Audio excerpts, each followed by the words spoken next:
Hold on, that's not right. Sorry, you clicked to the right page. I feel like that's the emerald section. There we go. That's the page I was trying to show you.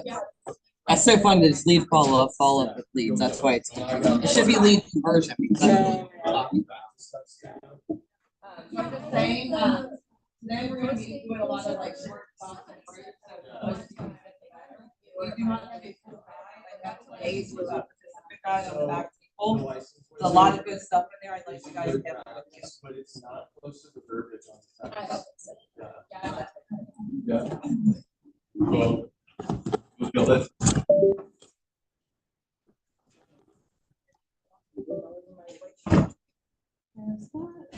Thank you, ma'am. Welcome, all set up. You're the best. Do you have the full guide?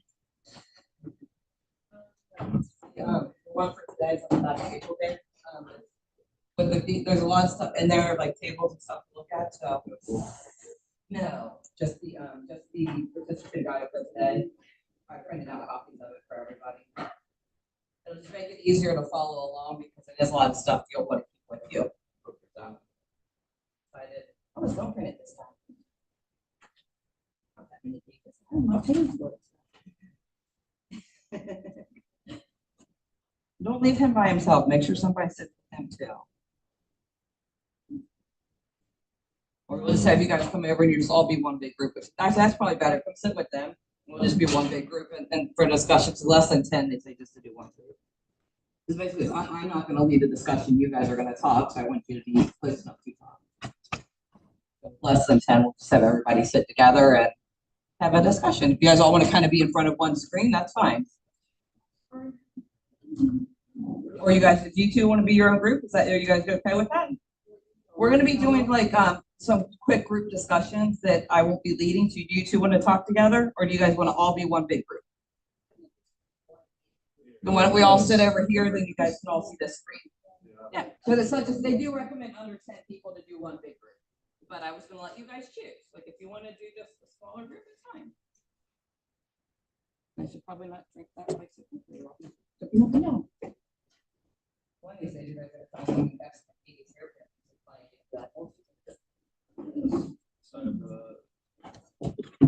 I did my play-by courses.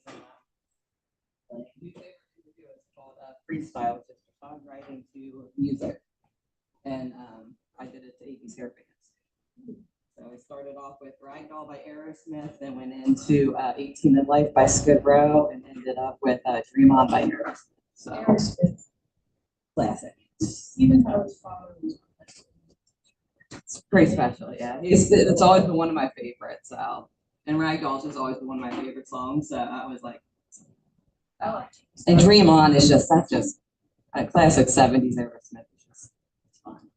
So, all right, so we're gonna try to not fall behind because my big boss is gonna be coming in today.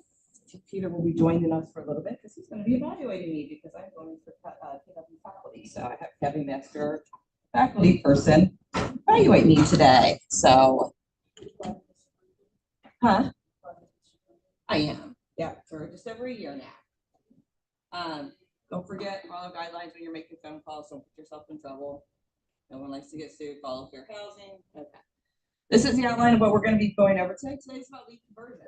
One of my favorite things to talk about because it's great to generate leads. Second part is converting those leads to appointments. You can't make money if you don't meet with people.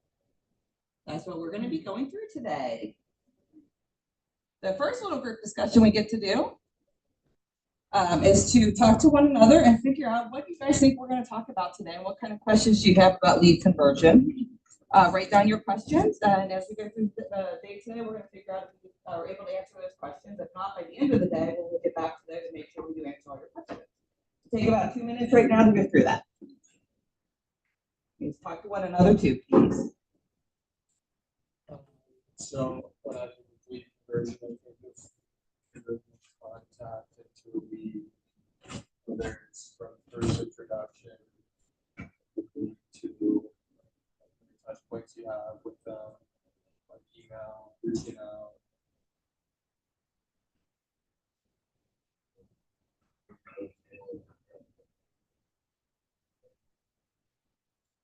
Yeah, So, yes,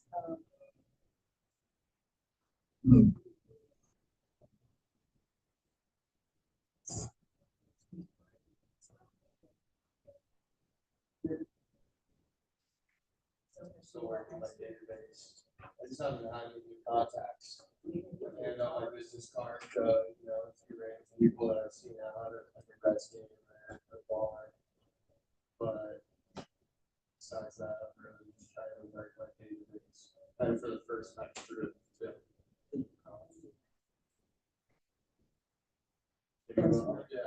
Yeah, what's going on? It's usually been people that I've talked to in years. So I'll catch up for a little bit. And say, oh, by the way, you know, go for anything, try to buy or sell a house after that.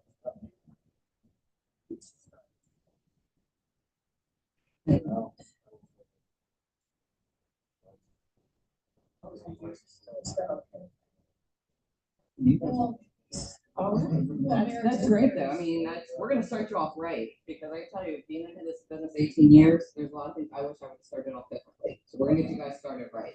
Them calling this foundations now instead of Ignite, which it used to be called, it really is. This is gonna build a good foundation. So what if, I kind of heard some of the questions. So you're like, what do you say to people?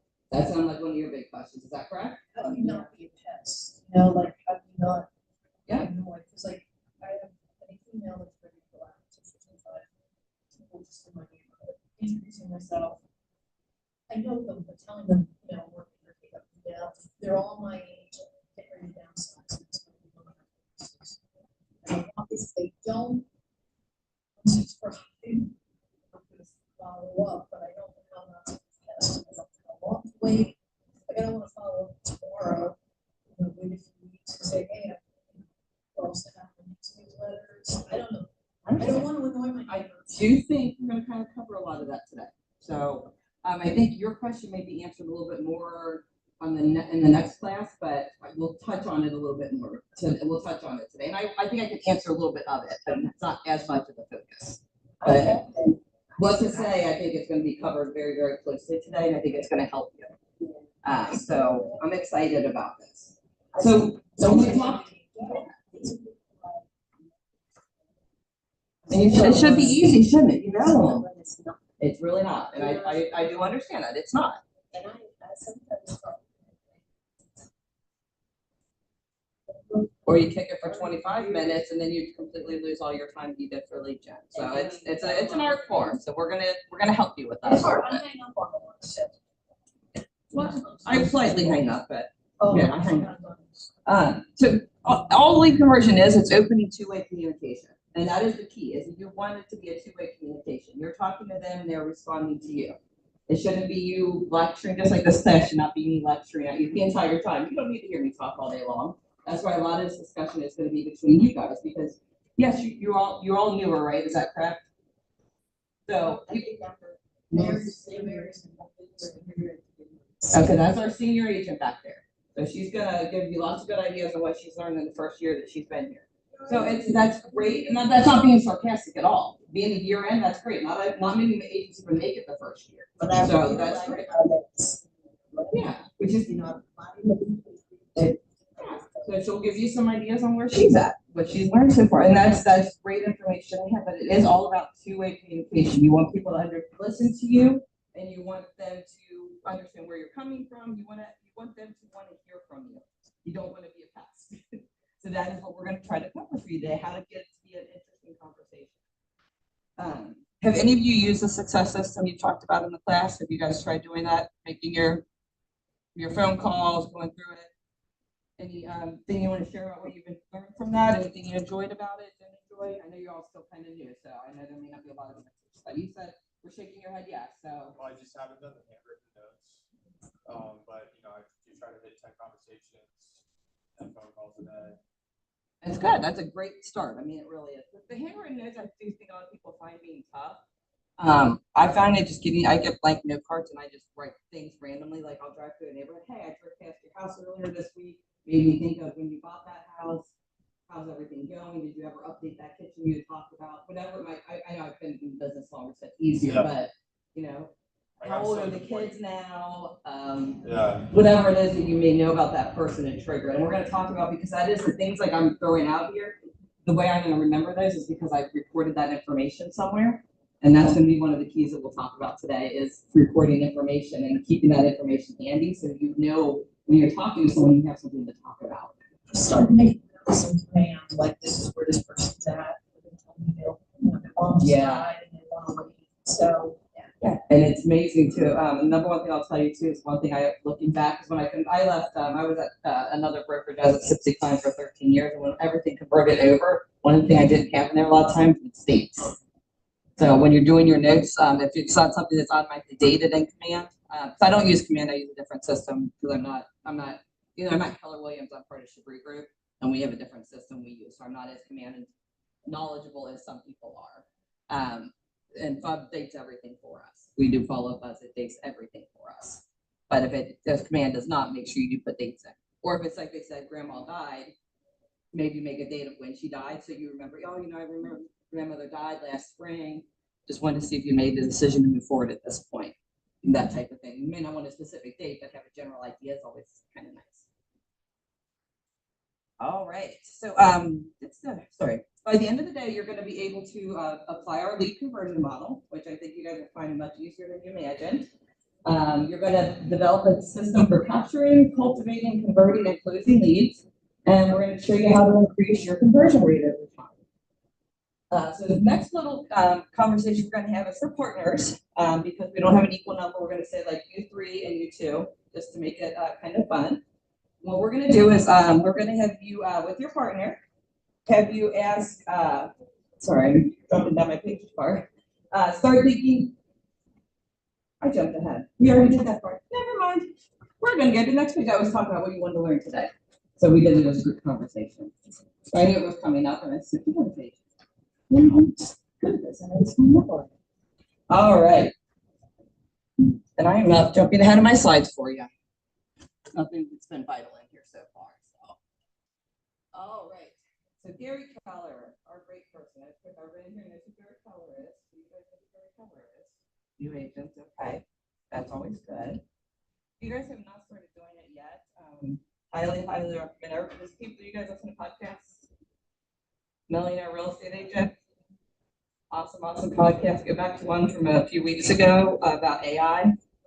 Awesome information. Wasn't even a real estate guy talking about how AI is going to affect like every aspect of our lives. Very interesting podcast it was on. I actually caught up on all 95 plus episodes that have been recorded recently, and but a lot of great information on there. It's a great read when you're driving to all of your appointments that you're going to be having after today when you're converting all your leads. All right, so big thing that people have issues with a lot of times is when they're doing lead conversion or lead generation. Lead generation, lead conversion are not the same thing. Lead generation is using your marketing, your efforts to get information, to get leads. Lead conversion is taking those leads and putting them into appointments. You won't make money unless you're actually making appointments. Getting the leads in your database is great.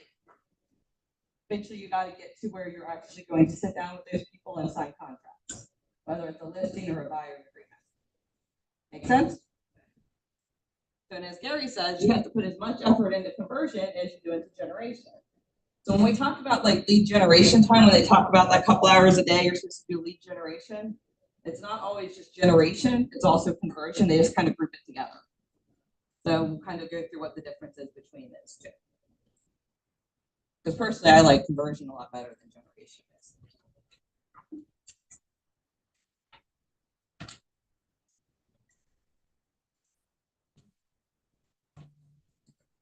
So to give you an idea on what the difference between generation and conversion is, whoops, it is just back all the way up. I probably should hold it in my hand.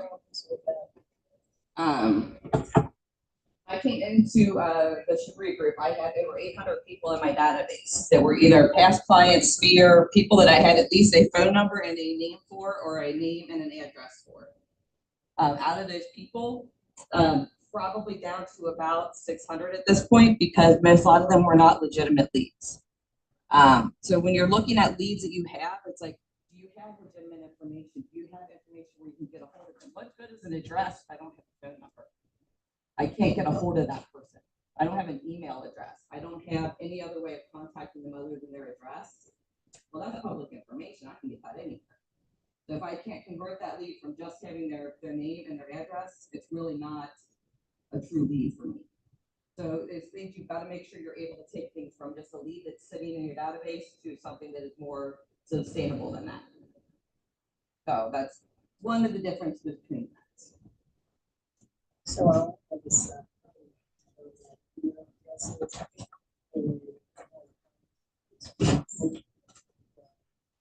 somebody. Yeah, and that happens. And one of the things we'll be talking about is how to kind of let that go. If it's not valid, it's not valid, you got to move on. Or you got to figure out how to find a source to find that new phone number. Yeah, is it worth spending time? Because I spent a lot of time on the building database. Depends on how well you knew that lead and whether or not you think it's someone that is actually going to convert to a possible sale. That was a judgment call on your part. If it was somebody you went to high school with and you were friends with, and like, I really would like to get in touch with them no matter what. Yeah, definitely. Someone you knew that was going to be buying a house real soon, that was pregnant last time you talked to them, or was getting married and you haven't talked to them in a while, probably might be worth the effort. Yeah, you got to use your best judgment on that. All right, so we're gonna have you guys turn to page 11-3 or 11.3 on the bottom of your page. Be in your little booklet that you've got there. Got a little lead conversion table there. So this lovely book that Aaron Keller wrote called Chef. This is what a lot of this is talking about. There's a ton of books out that Gary does, and I know there's a lot of information out there that you guys are looking at. Right now, from every stat that I've looked at, we are looking at a shifting market at this point. The market is leveling out, starting to see prices start to go down slightly in a lot of areas. We're seeing houses stay on the market longer. That's called a shifting market. This is a great book to read. It gives you a lot of hints on that. When we get towards the end of this, we have a review that I'm going to ask you to do because I'm going for faculty. It really is important to me that you guys do that review. Everybody that does a review will get entered to any free copy of this. You stay afterwards with me and do the lead conversion that I'm going to be doing for the half an hour. You do get a lead, an appointment of some kind. And I know that a lot of you are not at that point yet. You talk to somebody and they're willing to take an appointment once you have your license. So I know you can't really make an appointment when you're not licensed yet. It's a positive conversation that will most likely lead to appointment. We'll count that. We'll get another entry and you guys could win a copy of this book. Our book club just read this and it was probably one of my favorite reads in a long time. So very good book, and you'll see a lot of quotes from that, and that is one of the quotes that is up there. So that's why I wanted to bring that up. So getting appointments is the number one thing that you need to do. Getting leads is great. Converting them to appointments is what we're going to try to do. So the first part of this is capturing. Capturing is going to be pretty basic, but you'd be surprised how few people understand how important this step is. Capturing means getting all of the contact information for that person. So you need the person's full name, you need their phone number, you need an email address, and a physical address. Do you need all of that right away? Probably not, but I would say bare minimum, you gotta have a phone number. You need to be able to reach out to them directly.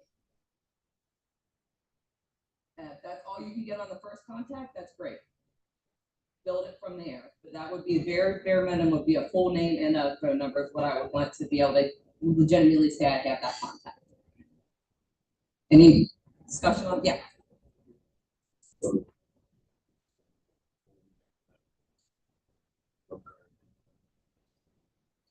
Yes. Yeah. That is my goal to have for everybody because my touch campaigns consist of emails and mailings. So I want to have that, and of course I want to be able to call people and talk to them or text them. So that's why I believe all three of those are very important. So the next step is connecting. Once you're able to get in touch with that person, you want to build a connection of some kind. So when you're doing that, means gaining information and building trust. So we talk about gaining information. It's not doing an inquisition. It's getting to know them a little bit. And we don't just mean small talk on that. We're actually going through a group of questions on how to get to know people a little bit. Does anybody know the acronym that you're usually used for that? Frog. Yeah, you were in my class, or yeah. Frog or Ford. So it's a family, occupation, recreation, and dreams or goals. So you can use frog or ford. And it kind of just depends on the personality. If you're talking to a deep personality like me, it's usually not dreams so much as it is goals. If you're talking to somebody that's, a little bit more dreamy, it might be dreams. But depends on how you want to look at it. That makes sense? All right. So the next part is the close for the appointment. And this is going to sound so silly to people, but you just have to ask for it. That's how you close for the appointment. And we're going to give you several ways to do that. Softer ways, more direct ways, depending on your personality and depending on the personality of the person you're talking to. Just probably my biggest downfall. I am a very direct person. And it's really hard for me to step back. And she's raising her eyebrows. It's very hard for me to step back and do a soft close because that's not my natural personality. Because some people need that. They need the softer ask. So I have to be a little bit more careful about it. So it still can be direct, but in a different way. But then there's also another part of it is you can't always close for appointments. Someone may not be ready for that. We have to admit sometimes someone is just not ready for that appointment. Then we have to take them into what we call cultivate. And that is when we have the things like the touch campaigns and stuff like that in order to keep us top of mind and keep in touch with them until they are ready for that appointment. So there could be a long period then connect your so like let's say you're 100%. starting to work with your database, catching up with people, and then I was thinking about solving about another year or two.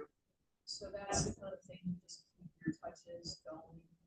Yeah, and that's going to be, we'll go into that when we get into the cultivate part. That is the number one fail for most HOs, is how to keep those people top of mind, how to keep in touch with them, and how to make sure you're there when they are ready. I have a realtor, my neighborhood's been there for like 4 years. He sells everybody's houses. He sent out one postcard a year, and everybody's just like, "Oh, no, I want to sell the house." There's no, he doesn't know anything about anybody. He doesn't do touches, nothing. And you be that agent that does, That's what I and you'll want. be the one that, and he'll be mad about it. He'll wonder why they went to you instead. But trust me, there's people that don't want to use them. So don't ever let someone that says they have all the information be the only agent in that neighborhood. Yeah, there's a place called Lackingbred, Ohio. One agent up there that sells everything.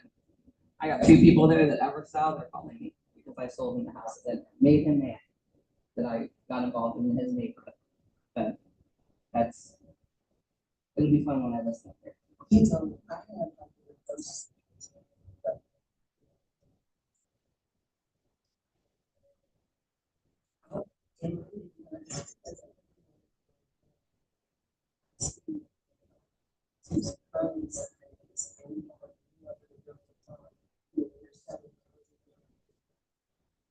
Then you become the dominant agent.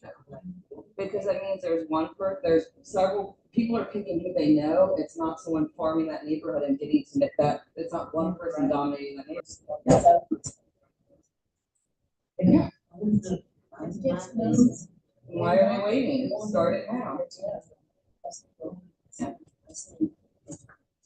So what was the quote I always hear that always reminds me? If not now, when? But like Helen the Great or something the Great. I can never remember who it is that said it. It's a very old quote, but it just always sticks in my head when I'm thinking about when should I do it. It's like, well, why not now? So, sorry, I don't want to get too far off base here. Okay, all right. So you're talking connected cultivate. Yeah, so that's just kind of an outline of what we're going to do. So we're going to kind of walk through each thing. So what lead conversion is about? Why is this critical? This is kind of a outline of it. You go from possible business that everybody in your database has a good chance at some point in their life they may buy or sell real estate. It's a good chance. You want to agree with that? Then once you get to know them, then you know who is a probable business. You know who is going to be doing it sometime in the foreseeable future or now. If you get lucky, it's always that great feeling. Oh yeah, I was thinking about selling. I'd love to have you come over and look at my house for me. That's great. So then you get a probable business. And then the best part, eventually, that becomes profitable. And when you sell that house, when you get that buyer under contract, when you close on that.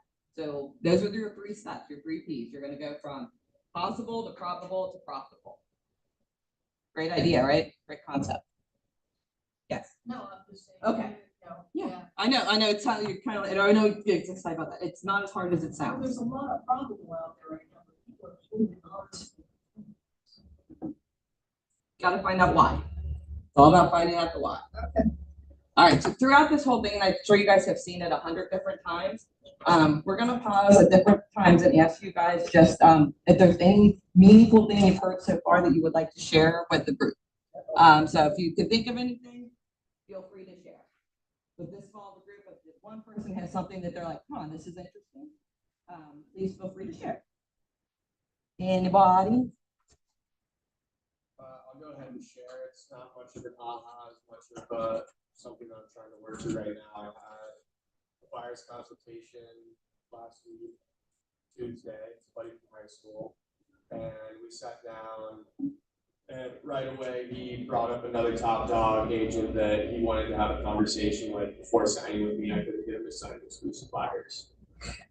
So in my head, I've been running through since that meeting, what are the ways that I can break him in and get him signed. And so I'm trying to think strategy where I'm to the point where I'm like, okay, instead of, because I think I kind of pitched where I'm like, look, we'll sign it for 6 months, that gives you time. He still needs to get pre-qualified. So I gave him 3 lenders. I'll talk to him this week about it, probably tomorrow, Friday. Why not right after this? Why don't you call him today? Because he works. Call him I was when he gets off texting work. this morning. Yeah. I mean, that's to me, I think it's the follow-up is the most important thing because that top agent, are they calling you right away after the appointment he has with them? Did he even meet with them? I'm not sure if he's not with them yet. And that's probably what I like when I say I'm a direct person, that's probably the number one thing I would say that I'm direct about is that if you don't, you're not gonna know if you don't ask. So if he's already signed an exclusive buyer agreement, then what you're worrying about now is kind of, it doesn't matter at this point. So if I think that your best bet probably is to follow up with them. Have a conversation. Yeah, but for me being new, I'm trying to figure out what's the best value that I can bring 100%. without sounding like I I'm think talking we have out some my good ass. ideas at the end of this test. When we talk about converting leads, it's, yeah, you've already met with them, but it's gonna still give you some ideas on how to close him because you haven't really closed him completely yet. So hopefully we'll answer some of that. So is that what you're kind of your aha, that's like, this is gonna hopefully give you some mindset around that? Sorry, I kind of went a different direction with that, didn't I? No. Sorry. But yeah, hopefully we can help you with that today. I think, Yeah. So.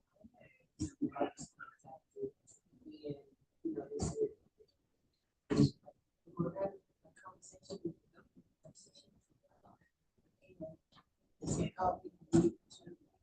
Okay, good.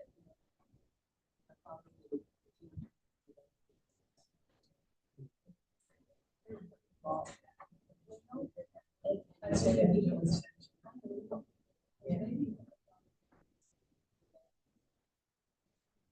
The fine line of being mad and pissing them off and.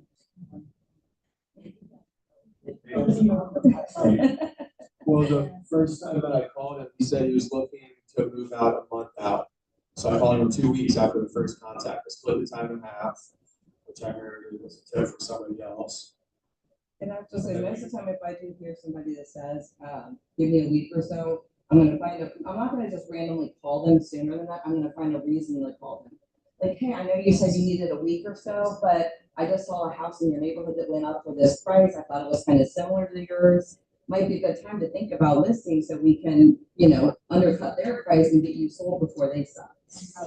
It's something like, hey, you have to, if you're gonna call early, like you said, you're not being a pest, now you're offering value. So that would be my advice on that is find a reason to call that makes sense. I think my aha is the personalization. the Yeah. relationship. Like I followed estate sales. And I found an estate sale that was a quarter house and who owned it and all this and the woman that died and she found out who her heirs were. Her son, her oldest son, is Professor Villanova. I emailed him, introduced myself and said, I don't know if you have a realtor. I drove by the house, it's a cute house, blah, blah, blah. And he wrote me back and said, I've already got a realtor, it's a quarter situation, blah, blah, blah. And I wrote back and said, well, down the road it doesn't work out. And it turns out, like I had put on the textbook, using the Villanova, but we stuck up this conversation and had about 6 emails back and forth. And he said, if this doesn't work out, I'm going to call you because we really seem to have an insight into the downside. So it may take a year, I don't know, but That's maybe what, he'll send you to someone else, you know. exactly, So yeah. So yeah, that's, I mean, that's a good, keeping it, being personal is never a bad thing. it took time. Yeah. And down the road, maybe I don't have that time because I'm so busy, but for now, for cultivation. There's always ways to make time. But that's good, I love this, that's kind of cool that all of you have one, so that's, well, not you, but we'll get you next time. You're going first next time, so get ready. All right, so we're gonna have you turn to page 11.4 in your books. That's gonna be your lead conversion process, and we're gonna be talking about capturing. So how you capture information on leads. So I'm gonna have you guys kind of group together like we did before and kind of talk about what are some options for capturing lead information. So guys kind of talk amongst each other and see what kind of ideas you can come up with. Give you about 2 minutes here. Since we don't have a big group either, we're just doing one more. So far, since I'm going to do this the first time, I'll call and I'll say, hey, we'll catch up, going fraud method. And then I'll end it with, oh, you really need a huge favor and you solid, if I give you your contact information, just to support my database and build my wall. So I'll ask you, drugs, for that. After the catch up, but like it's Jennifer, right? Yeah. Like she said earlier, I will get caught up and having some phone calls out of 30, 40 minutes, and then could probably knock it out 15. But there's 2 other calls that are good. So first time you make a phone call, you make a relationship to.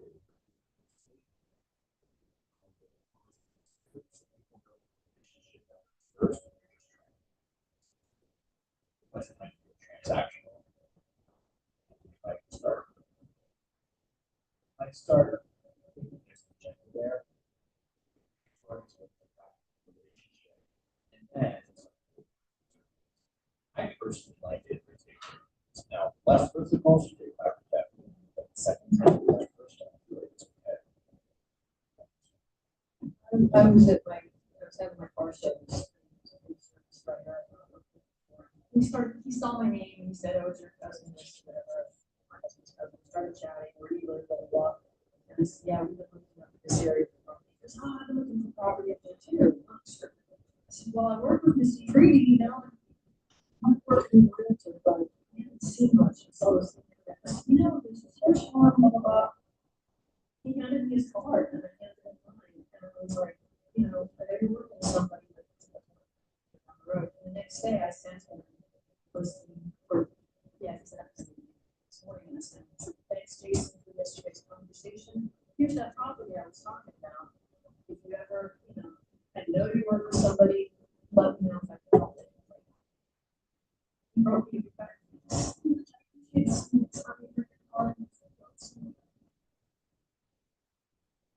Little stranger, but Yeah. is it wrong to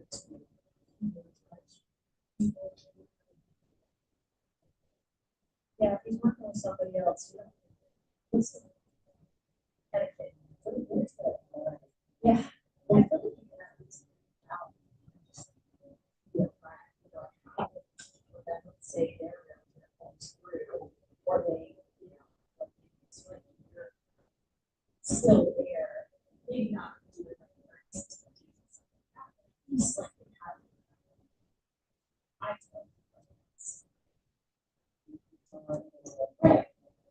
Why don't we bring it back in? Make sure we look too much time. Then we get to do a fun activity in just a minute. So, anybody want to share a couple of their lead capture ideas? Do you want to share something? Looks like you're getting ready to say something.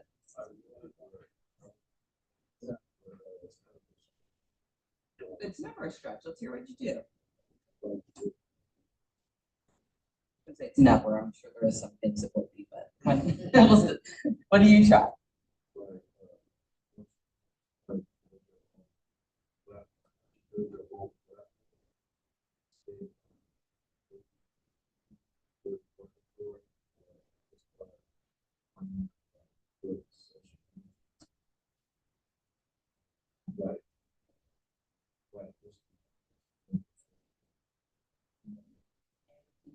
That way. We'll reach out. That's where the, yeah.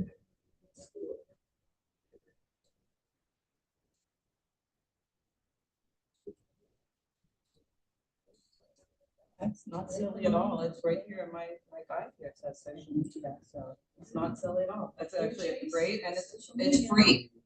So it's, yeah, that's a great idea for someone not even licensed yet and did something I didn't hear anybody else talk about. So awesome. Thanks for sharing that. The majority of my Facebook friends are out of state and. So I got out an email always saying, you know, hey, guys, I've been 40 years, I know. I can't sell the house anymore for California wherever you're living, but. And if you would have been like, I didn't think about that, you know. So, Another way, referrals are a great way to, and I didn't want them to a think little bit I of was a passive saving income money type for thing. Yeah. Sales, you know.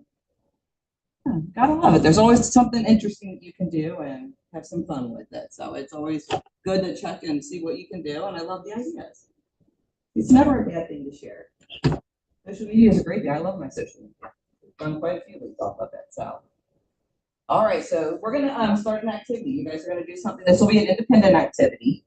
In your guide, you will see some information on how you currently do your leads, how you currently are capturing your lead information.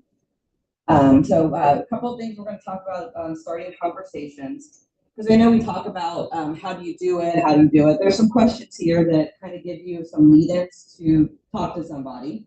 I love the first one is, as I said, I'm direct. So I was going to call you, what would that number be? This will obviously be face-to-face if you're on the phone with them, or if it's just somebody that, like, maybe they're calling you on a sign lead or something like that, you're just confirming what phone number to call them at. Or the next one, if I found exactly what you're looking for, how would I contact you? So you're asking them what the best way to get in touch with them is if you did find something that they were looking for. So these are, or if I found out that information you're wanting, how do I get it to you? It's always asking for the same thing. So even if they say, oh, just give me a call. Okay, if I can't get a hold of you, do you have an email address that I could send that to just to be sure you get it as soon as possible? That type of thing. So it's, there's the follow-up questions you do to capture as much of that information as you can right up front. So for the activity, I'm going to have you guys take a look in your book and everybody have a printout also. If you want to follow along there with the printout, I know you're going to be in and out. But I did print out the guide for today. If you want to follow along, you're welcome to. We're on 11.4 in the guide. So you're going to fill it out on how you're currently capturing leads, what information you're asking for when you capture those leads. When you're putting those leads into your database, how are you categorizing them or tagging them? And what do you think you could do to improve your current capture system? So we're going to kind of brainstorm that and give you about 5 to 7 minutes to get that done. Feel free to grab me if you have any questions on that.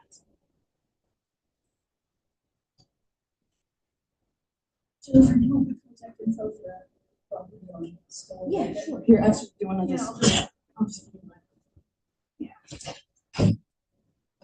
Yeah, it'll be, okay, I don't have my phone out for a reason, so if you want to just write it down. It's okay if I do it upside down? That's perfectly fine. So I have it, always have a notebook out, but I need to make it up. Write down anything.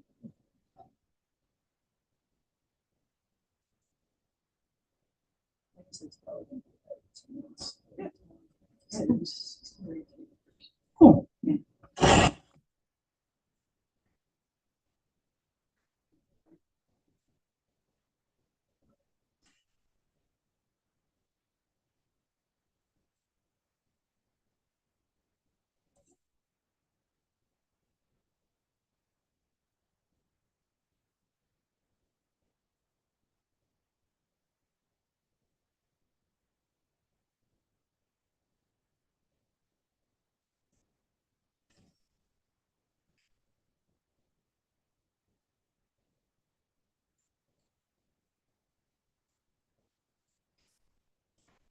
Yes.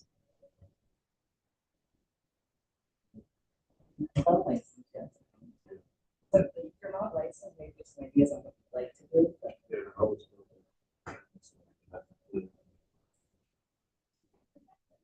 like what I used to do,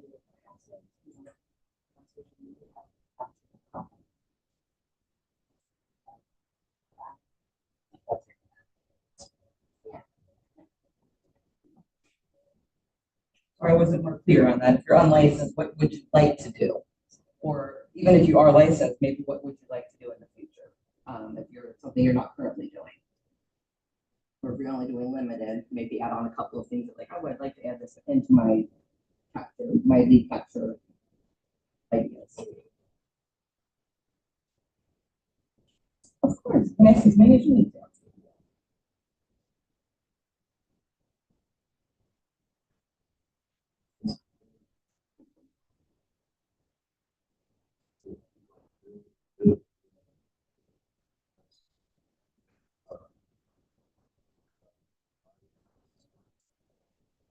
I like.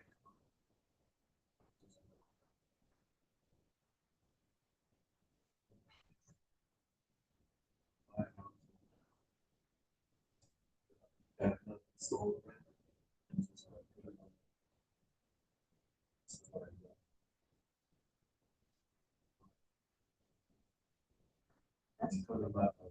I asked that question yesterday, because I wanted to, I don't have any current listings that have Facebook page. Other than houses. I can tell you, about websites, I'm not sure that's a whole IBXB thing. That would be something I'd have to reach out to someone else. That's not my area. Oh. Social media, I can tell you about. I said, I do teach creative ethics, so as a creative ethics thing, you want to share other people's listings on social media, you have to get their permission. And you also have to have the brokerage of that person and your own brokerage on that social media post. So those are the rules around it. You just have to ask, and very few people are going to tell you no, especially people you're in brokerage. So just make sure that that person they give you permission, and then their information has to be on that post as well.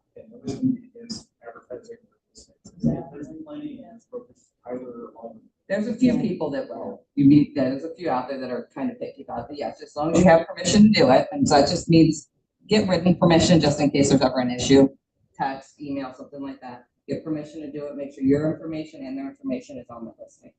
That's the best way, because people don't look that close. They just think you got a bunch of houses that you're selling. So it's a good way to advertise. But let's is everybody done with their information? I have to get back on track. Sorry, I get sidetracked very easily. Would anybody like to share some of their ways they're currently capturing? Okay, well, I'm not licensed yet, but. Or hope to be capturing when they are licensed. Right, correct. No, so the past few weeks, I just doing like extracurricular stuff like playing pickleball, hanging out with friends, like doing whatever. I try not to be like, it's a job, I'm going from medical to business now, so it's like, trying to like, I had a really good conversation with one, somebody, she works for some like investment company, like something like that. Yeah. And she's like, I have a lot of people that are looking to downsize. They're like, oh, their kids are graduating. They're like ready to kind of make that. They don't need their house anymore. Their house. So it's like, so just be ready. So, And that's going to be one that you're going to have to figure out a special way to cultivate that lead, because they're never going to be well, not saying never, but they're going to be a different type of cultivation than they are going to be a closed. So, but I thought it was a good conversation. very good. I just So sphere type things, and you've got the different. Yeah. All right. Would anybody like to share how they're collecting that information other than asking? Does anybody have anything other than just directly asking? But how are you capturing it from that mailer or that flyer? QR code. There you go. Good one. Any other ideas? Open house sign-ins are a good one for that. Just as an idea. So. Awesome. Love to hear that. Not that it's your only one, but love to hear that you had a transaction through it. When you guys put things in your database, what are some of your current categories that you use for your leads? Yes. Because I'm gonna be working on the senior real estate designation, so. SRES. Focusing on downsizing, and so many of my peers that are wanting to do that, and the neighborhood will that our houses are in the same road. But that downsize tax, neighborhood tax, state sales, means I have to do state sales functions. It's friends, out of state, family. There you go. Some good ones. And any other ideas anybody wants to share? Last year. Struggled a little bit, so.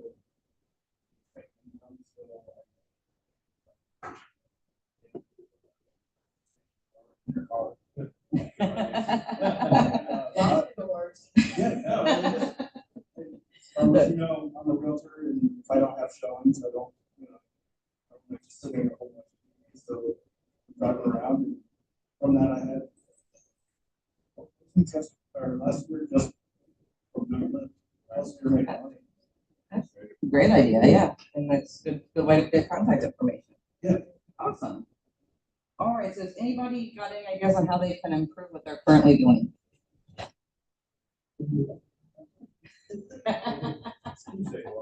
Do more, yeah, I love it, yep. I'd say probably the number one thing I hear about is doing it more consistently. And that's usually, we all struggle with it, I struggle with it every day, it's hard to do things consistently, but yeah, that's great, that was great. I love that you have to actually write something down and have it in front of you, because it does make you think about it a little bit more. Did you guys all enjoy that activity? Nice little, don't roll your eyes, it's good for you.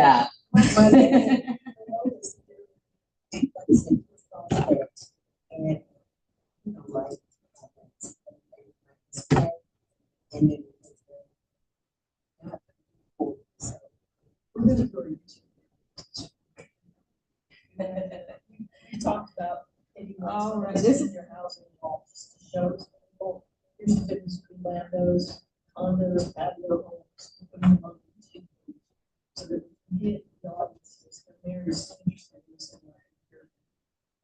That could be very exciting. I think we should. That kind of goes into like what we're going to talk about here. We're going to talk about connecting with the people that you talk to. So we kind of touched base on that a little bit at the beginning. So connecting is all about asking good questions.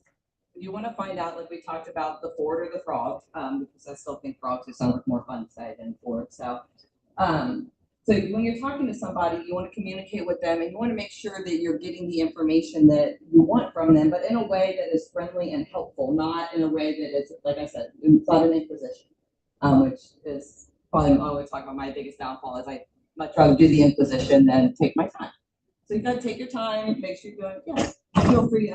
Today's packet is on the front if you want to follow along. I printed it out just because there's a lot of activities and group talks today. So you want to find a way to embed your value in the conversation without making it obvious. Example being like I was talking to a client the other day. She said, "Oh, we're looking at condos, but we've got horses, and we're looking at the cost by the time we pay the condo, or pay the mortgage and the HOA fees, and then pay 40. Maybe we guys need to look at doing a mini farm instead." You just get my exact. I love mini farms. I love working with people looking for land. It's been one of my things that I've worked with for a long time. You really hit my area of expertise. Left it at that, moved on to the next step. So embedding in the excitement that I understand exactly what you're looking for, because we'd already talked about the condos, and she knew I understood that side of it. Now we're talking about the horse side of it. So it was kind of interesting to be able to jump in there and embed that into that conversation. Role playing types conversations. I saw a couple of you doing it earlier. That was awesome to see you guys out there doing that, because it's not, that's probably the thing that most people hate to do, but it can be the most helpful. The more you practice it, the more you know what you're going to say, the easier it's going to be and the more natural it's going to roll off your tongue when you need to say it. It's always better to know what you're going to say before you need to say it. That's from a book, and remind me, Peter, what book is that? The conversation book? Conversation. The little book that like. Oh, what to say? Yeah, what to say. That, yeah, that one is awesome book, and I never remember the name of it, which is horrible. Yeah, you know what to say, exactly what to say. Yeah, it's really a great one that gives you a conversation, like how to respond to whatever somebody's saying to you, and it's really knowing that is an awesome thing to have. And always know what the outcome you want from the conversation before you start. I overheard when you guys were talking about, and I joked around about having that conversation be a long conversation, but Peter made a good point. Sometimes when it is that first one you have with someone after a while, long one's not bad.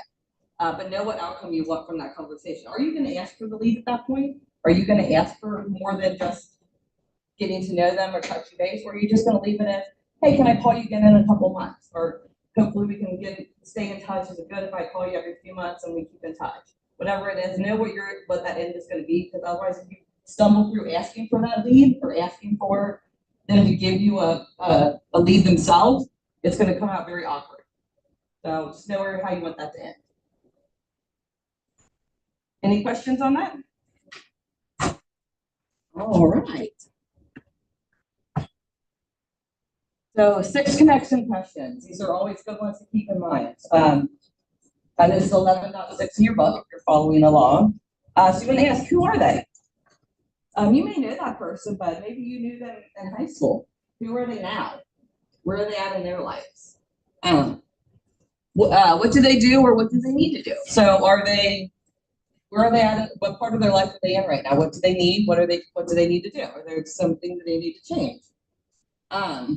Where do they want it, or where do they need to do it?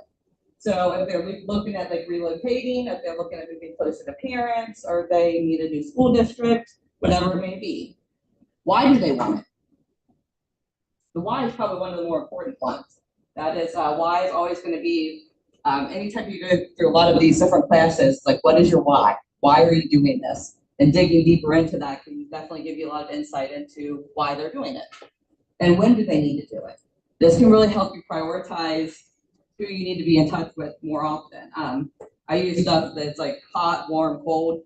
That tells me what order that I need to be making sure that I keep in touch with people. Hot is people that are most likely buying in 1 to 3 months. They're active if they're actually currently looking, but hot are my next ones that should be coming right into my pipeline. So, and how do they plan to do it? So the how might be come down the line a little bit, but how do they plan to do it? They plan on selling to buy? Are they planning on financing? Do they just get a big inheritance and they're paying cash? How are they doing it? So these are all great questions, right?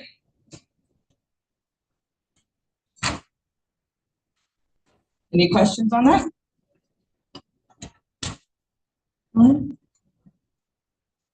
All right, go to 11.7 in your book, if you're not there already.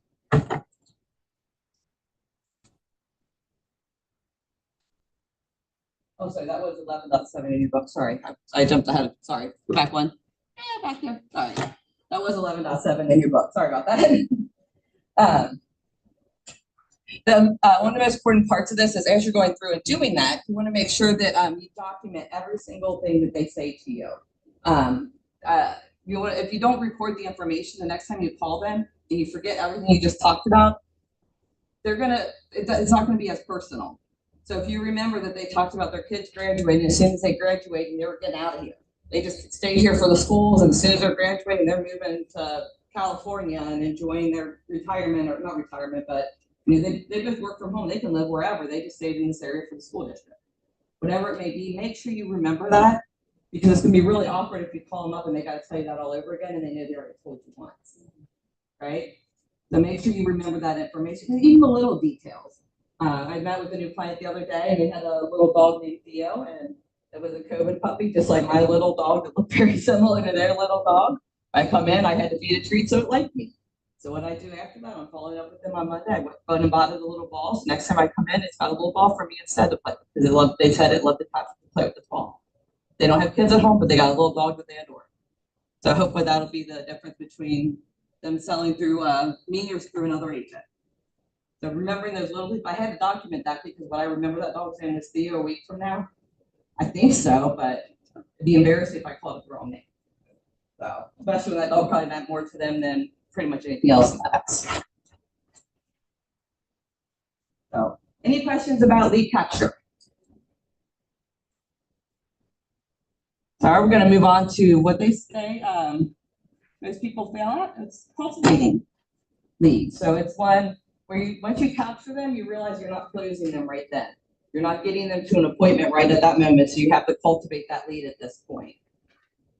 This is 11.8 in your book. So if you're not immediately moving there, you have to keep their mind share. You want to stay top of mind with them. So you want to be sure that they always will think of you when they think of real estate, without being a pest, is what she said before.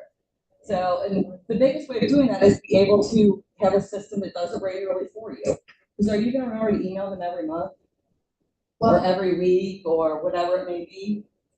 That's what our, we have a lot of great systems within,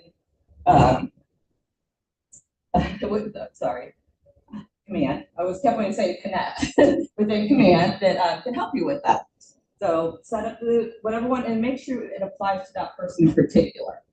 Make sure it's not something like if they're talking about selling like an estate versus their personal home, there may be two different email campaigns that work better for that type of thing. So make sure that it applies to that person directly. Be systematic about it. If you tell them you're going to reach out to them periodically, make sure that you do reach out to them periodically. If you actually tell them you're going to call them. Top of mind with them. When there's something of value that comes out in the real estate world, or prices in their neighborhood are dropping, something has changed with the interest rate, something that is of good importance and needs to go to them, make sure you're sharing that information. I really like the idea that we can use our MLS, I guess, part of MLS, is the system, Chase, gives us the home values, resale values. You can do I like neighborhood the specific, yeah. Yeah. I love the idea of doing that, sending it out quarterly to everybody, like, the San Diego, here's what's sold recently, here's where our values are at. You build a list and it's something you can send out to everybody. It's something, it's giving something of value. So you're usually not considered a pest when you're offering something that most people do care about what their home values are. And if I email it to them, I don't have to talk to them. But same information. Great ideas.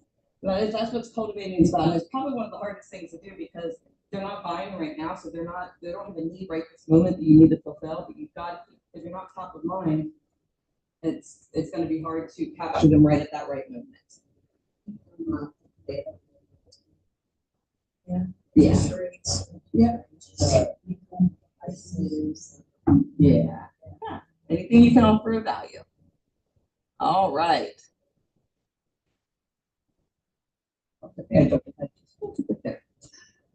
Touch campaigns, awesome way to do that. So cultivation, several ways that, I'm sorry, I jumped to close, sorry. Need to mark on here better, so go ahead. All right, so we're gonna do a whole group discussion here, like we've done before. So what I want you to talk about is there's several ways to, sorry. Let me regroup here. I jumped ahead and then I started thinking about something else. In a group here, I want to have you guys talk about things that have happened when you did not have these cultivations in place. I know a lot of you are new, so just imagine like things you've heard, that type of thing. What do you think could happen if you do not cultivate a lead properly, and what do you think you could do to prevent that happening in the future? So kind of what we're looking for is why do we cultivate? Why do we look at cultivating leads versus just letting them sit in our database and hoping they call us when they decide to buy or sell? So what can we do to, what have we had done wrong in the past? I know it's only been a year and you've been in a little bit longer. How long have you been licensed? Yes, I think it was a little longer than that. I just couldn't remember how long. Most people are very, very new. And you've been, yes, I knew you're pretty new also. So think about what could happen if you don't cultivate the lead and how you can prevent that from happening. So I'll give you about 2 minutes to go through that. And then we're having everybody kind of just scooch together a little bit and have a discussion. Turn and look at everybody. Yeah, they're looking at you.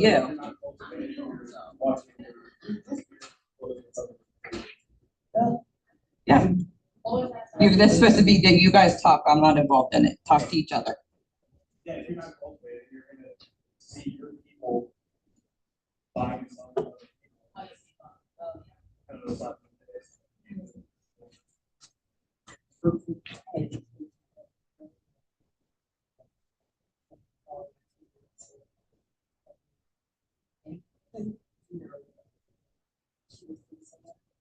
Whatever time you say, like she said, 2 weeks, always cut in half.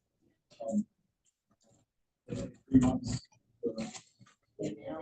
Say 2 weeks, they would mean that they don't know if they do. No. But.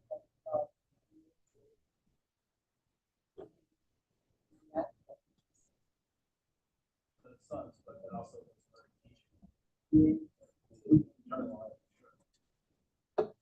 I just want to cut in there. I always say every time something like that happens, thinking it as free continuing that you've learned what not to do in the future, and you've got to It hurts, trust me. I won't tell you how many times in 18 years I've cried over something I did that I wish I would have done differently. But it's a teaching moment. Let it hurt. Or they say give it 5 minutes. I can't do the 5 minutes thing. It's maybe 5 days for me sometimes, but I try. I get better. But it's let it be that moment where I did this wrong. But you know what? Don't let it happen again. Last year, the house next to me, flippers bought, flipped it, and they're asking me what price I bought. Price. Then it's They fist bump. They found somebody. 1%.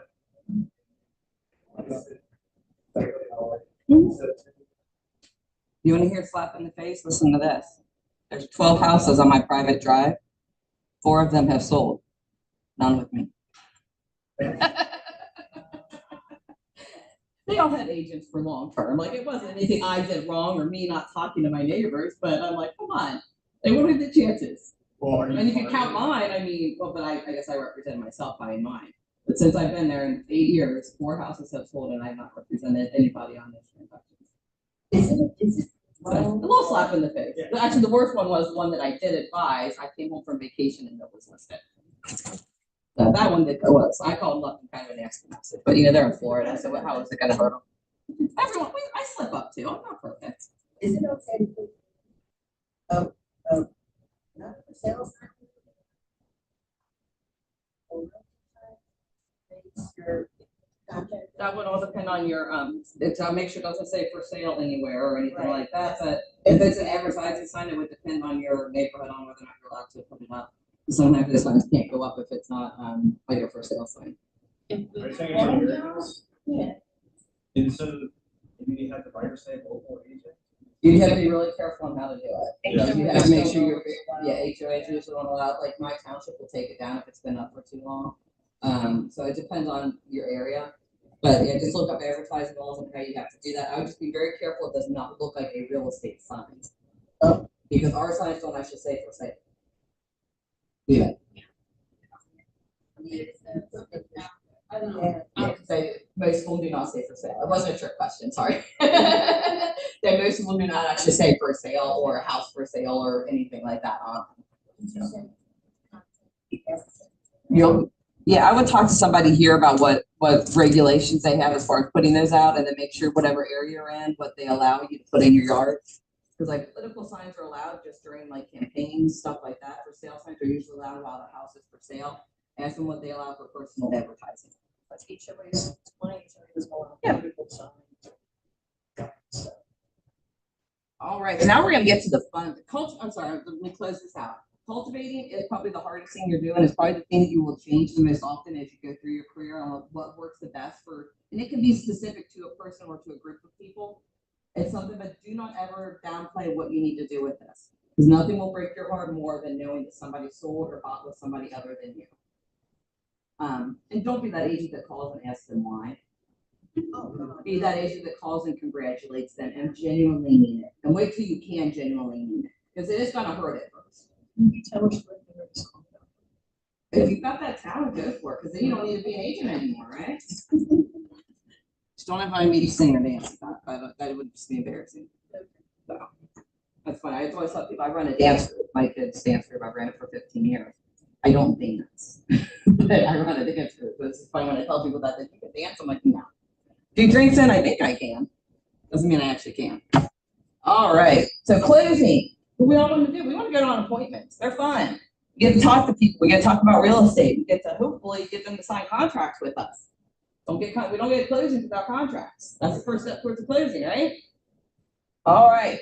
So when we want to close somebody, we're on 11.9, by the way. You want to close somebody, we have to ask for the appointment.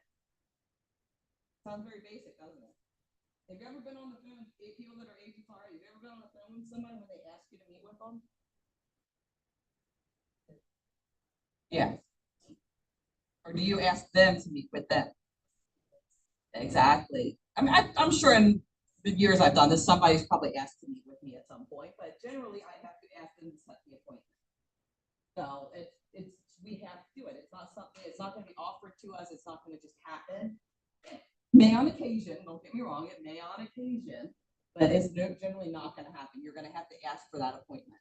Even when they request to see a house, and even they know what time they want to see it, you still have to confirm it and ask them what time they want to be there and confirm it, and it doesn't just happen. So just be prepared to ask for it. Different, maybe when you're a little kid, we tell people that, right? If you want something, I ask for it. Yeah, right? The little 2, 3-year-olds can do it, so we can all do it too. We're all grown up here. So real quickly, I want you guys to kind of, we're gonna do this and not go together, but I want to talk about the basic 4 ways of having a conversation. I know we think of 100 other ways. Think of text as any kind of messaging. So we got in that discussion a few different times. So text message, email, phone call, and in person. So let's rate them from worst to best way to ask for an appointment. What do you think the worst way to ask for an appointment would be?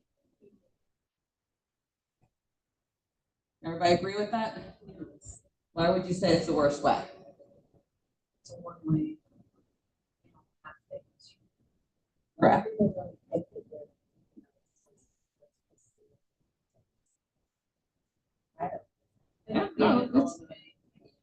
Yeah, they may not even, yeah, because most people, yeah, we glance at emails, we don't actually read them a lot of the times. Yeah, all good points there. What would you see the next worst way to? Probably text, because it's fast, and it's fast, so you're not sitting in front of them. Got an opinion on that? What do you think about texting or instant message or Facebook message? Think that's a good way to ask for an appointment?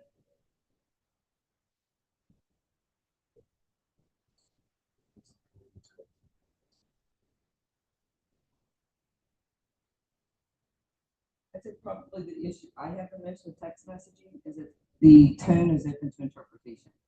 And that's the number one issue I have with text in general. Email, even you can set a tone a little bit better, I think, because it can be more expansive. Text, it's really hard to tell someone's tone sometimes. So, yeah. I mean, you can do emojis, stuff like that, not very professional, but I mean, it's, to me, it's just, yeah, and it's not a direct, you don't get an immediate reply.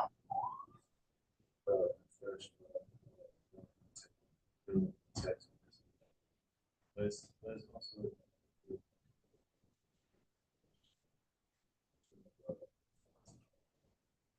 Yeah, you definitely can.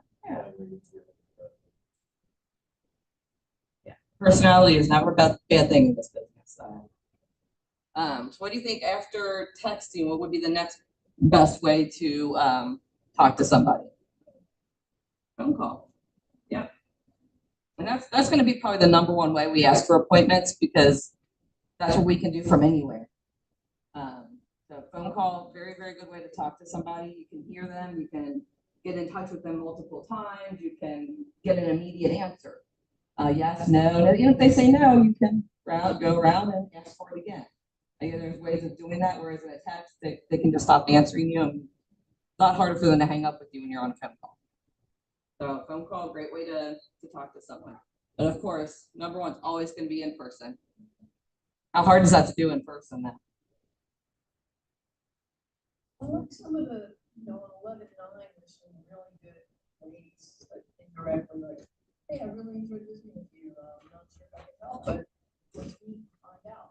Like there's soft, direct, and if you're in person, I think you can adapt some of these. You don't have to go hard. Yeah. Let's meet, let's have coffee, talk about Yeah. it further. But in person, you can really adapt some of these. Run into a friend and say, hey, let's grab some coffee and talk about it. We've got time next week. I think it depends on the person. Yeah, open house might be a little bit more awkward to ask for an appointment person to person, but when it's someone face to face might be great. The next part of this is when you're asking for the appointment, and I don't think this is on a slide if I'm not mistaken. I think it is. Oh, you can leave that up there though, because that's a good one to kind of read through the think of it. When you're asking for the appointment, what are some things that you need to think about when you're setting that appointment? What do you think are some elements out of the appointment that you need to think of? What you want out of it. Yeah, what you want out of it. That's a great one. Yeah. So the listing appointment is a buyer appointment. What's your end goal? Because that's what when we start a conversation, we know what we want at the end. We should know what the end goal of an appointment is. Good point. Yeah. So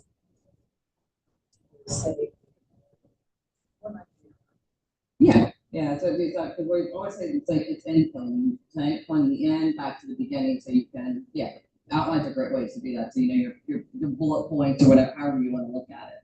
So when you're actually setting the appointment, what elements of that appointment do you need? I think it's getting, you guys are getting really deep questions. I want basic. When? Yeah. I love the answers, but you guys, I love that though. You immediately went deep, like, yeah, that's good, it's true. You do need that too, but when are you gonna meet? Yeah, date and time, 100%. Date and time, and where. And this is where I want to caution you. If you do not know this person, safety first.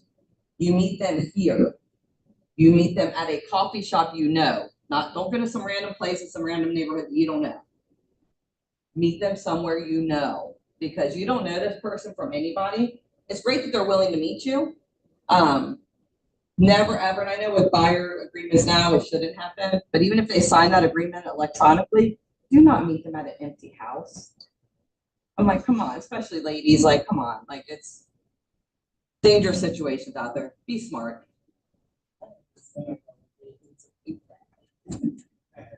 Yeah. Seems to deal weird, but out of that appointment that I asked you. To be safe, I just sort of just weird, but like if I just say like a selfie, just like Oh yeah. yeah. Yeah. Ask them if they have any concerns about meeting a male. Yeah, I mean, just ask, because if they do, yeah, that's very considerate of you. That still doesn't even know serial killer. So. It doesn't, but then she can look at that picture. She can actually go on a licensing website. Like there's things she could do to verify who he really is, if she really wants to. Yeah. If somebody asked me that, I was like, Or send a picture of your business card, Yeah, I sent my and then like then if you business show card. up and you don't look like it, so yeah, ladies, please don't have business cards that like look like some glamour shot from the '80s. Like, come on, like that's stop being so vain. Yeah, my business cards don't look like the best they do look like the best version of me, but they still look like me. Yeah. I sent my business card. I sent my business card. Yeah, and that's nice to do too, because it does give them, but yeah, as a male agent, I will be careful meeting single females too, because it could make them nervous. They may not even realize until they walk in, like, oh shit, I'm sorry, my mouth. Oh shoot, I'm here alone with a guy I don't know. Because it does go both ways. So good point there, I appreciate that. All right, yeah, and I love this. In the end, if they can meet and have good enough reason to meet, they will meet. And that's the thing, like, don't be negative about this. And don't assume that somebody doesn't want to meet with you. They probably do. Real estate's exciting. It's fun. People want to talk to you. So don't always assume that someone doesn't want to meet. And if you get told no, that's only the first no. Unless they tell you don't ever call me again, take me off your list and I hate you, you can call them again. And the funny thing to me, like someone hangs up on me, I call them right back. I think we got disconnected. What are they going to do? I don't know this person. You can't let, that's my way of mentally not letting it get to me. I really don't think that person's ever talking to me again. So don't think I'm not that crazy that I think someone actually is going to call me after they've hung up on me. But it's my way of not letting it get to me and basically putting it back on them like, hey, you were rude. You could have just told me you didn't want to talk to me. You didn't have to be rude. But it's me saying that without saying that. So just don't let it get to you. So I see tags, because Oh, I like to call because I can be very, very happy about leaving that message. Yeah.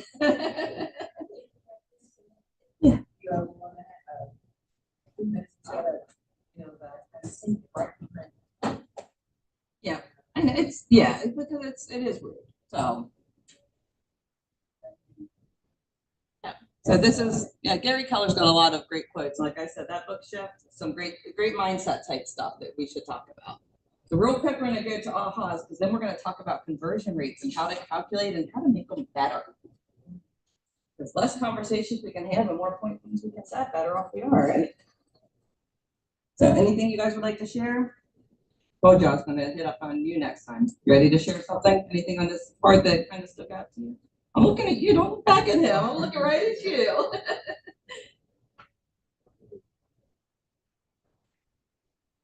Because the one thing is that don't hesitate on your ideas. They're good ideas. That's one thing I've heard. Like you're hesitating, like you're thinking that what you're thinking about is not a good idea, it is. Don't be afraid to think outside the box a little bit. Those are some of our best agents, are the ones that think outside the box a little bit. Seriously, MREA podcast. The people that are on there are the ones that did something that no one else did and made it a success. So that's to be inspirational for you.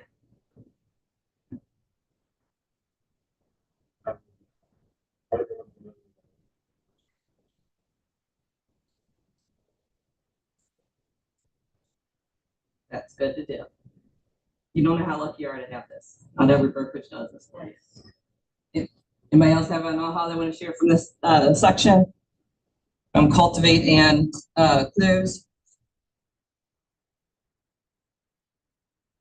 No? Okay, that's fine. We're gonna get through a couple other things here. So, all right. So fun thing. Who likes math? I'm a math dork, so I was like, I love my math. So we're going to talk about conversion rates and how to calculate them, how to prioritize that type of thing. It's not as complicated as it sounds. I know most of you have not, since you're newer agents, haven't done Bold yet. If you get a chance to do that this year, it is coming in September. You will love it, and they'll talk about a lot of these concepts in depth and very quickly, and it's really exciting. But basically, say the path is in the math. If you're not tracking what you're doing, how do you know you're doing what you need to do? That is probably one of the biggest things that occurred to me is that how do I know if I'm meeting my goals or if I'm going to meet my goals if I'm not tracking what I'm doing on a day-to-day basis? Like right now, I know to meet my goals by the end of this month, my whole next week is going to be making phone calls because I'm really far behind on them right now. So if I don't catch up, I'm going to be in trouble because I don't want my winter to be no income winter. It's no fun. So if you don't know, you cannot make a difference if you don't know for sure where you're at. All right, so conversion rates. This is page 11.11. So we kind of learned some different steps it takes to get to leads. So now we're going to talk about how to track that and make sure that you're doing what you need to do. So conversion rate is just a percentage of leads you get, percentage of people you ask for an appointment to the percentage of, or to the actual, I cannot talk today. Percentage of people you ask for an appointment to the number of appointments actually set. So some people do track it in different ways. They may take it from their full database to the number of appointments set, but you can track it however you want to, as long as you track it the same way every time. And I kind of actually track both ways because I know how many are in my database, and then I track my number of conversations versus the number of people that I actually have appointments with. So I do track it both ways. Because it kind of just gives me an idea. So I want to know overall out of my sphere how many people am I actually converting. So you can do it kind of both ways if you'd like to.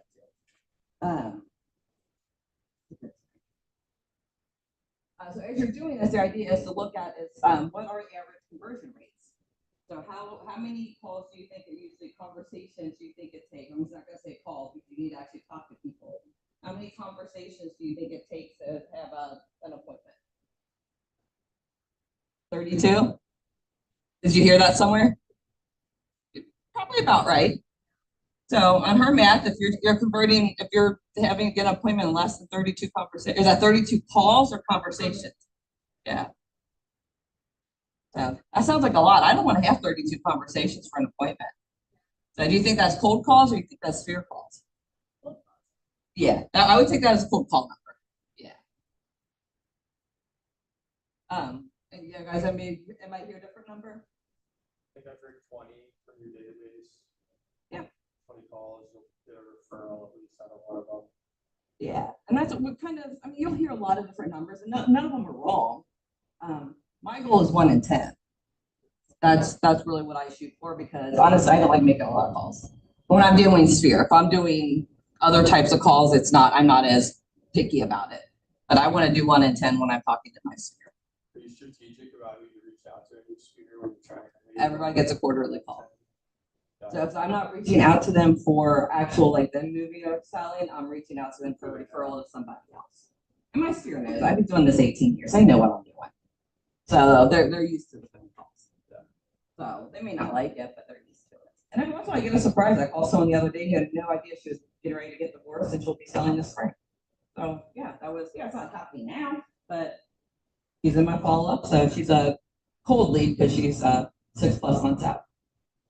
So, but I will be following up with her in 3 months, not 6 months.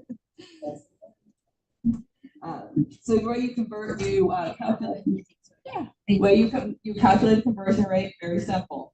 Number of appointments divided by number of asks. So if you set 8 appointments, yay, that'd be great. If you ask for 10, that'd be an 80% conversion rate. If any of you do that, very impressive. Did have 1 week, and it was kind of ironic that I slammed. It was a crazy busy week. I only did 6 phone calls and I set 3 appointments. I was really excited. I'm like, look, I got a 50% conversion. He's like, we only made 6 calls this week. I'm like, I don't care. 50% conversion. So there's, and like I said, different ways to calculate, but that's basic calculation. Depends on whatever you want that total number you're dividing out of, but appointments is what your top number will be. Whatever you're dividing about is either your conversations, total in your database, or number of calls. You're tracking number of calls, however you want it to be, or number of contacts. People will say something, not contacts being the people, but like if it's a call or a text message or however. It's like I do have some people that, like my cousin, like I would call him all the time when I was helping him buy a house. He'd text me back. He would not get a call from me. I don't know what it was. He refused to answer the phone. He always texted me, so it's kind of a running joke that I would call him and he would text me back. So it was kind of fun in the end. But there's some people I know that will not answer the phone, or they're at work during the day and texting is better. And as long as you get an answer, it has to be a conversation in order for it to count. Like you're counting it as a conversation, it needs to be back and forth. You're just counting it as like you called and left a message. An outgoing text would be counted as an outgoing text would be like leaving a message. Does that make sense? All right. So we're going to talk about next on how to improve your conversion rates.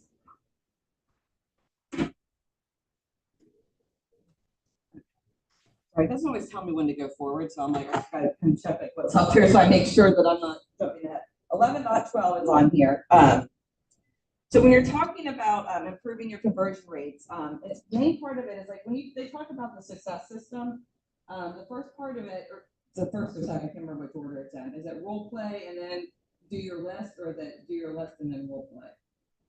I have to look at it and see. But whatever it is, one of them is creating your list of people that you're going to call that day. So if your goal by the end of the day is to set 2 appointments, which for a day, that's a lot. There's agents that I've worked with that their whole goal for one day was every day they were going to set 1 appointment before they left for the day. That's 5 a week. That's a lot of appointments. So if your goal is just 1 appointment that day or 2 appointments that day, you need to be very purposeful about who you're calling. So you need to make sure that your list makes sense. Who are you calling? Is it past clients? Is it your sphere? Is it people that you know that are your warm prospects or hot prospects, however you've got them worded? Whatever it is, make sure you understand who it is. And make sure you understand that at the end, what you're going to be asking them for is that appointment. So that you're gearing that conversation towards that. If it's your best friend from high school, you're probably not gearing it that way, right?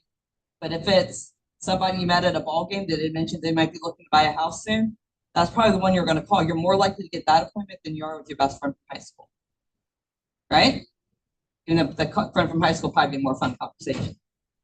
So you got to, if you're really looking to set appointments, you got to make sure you understand who you're calling that day. I'm not saying that's your call as an appointment isn't important. It depends on what your goal for that day is. Does that make sense to everybody? So you might be calling on your just touches, but then you will have other people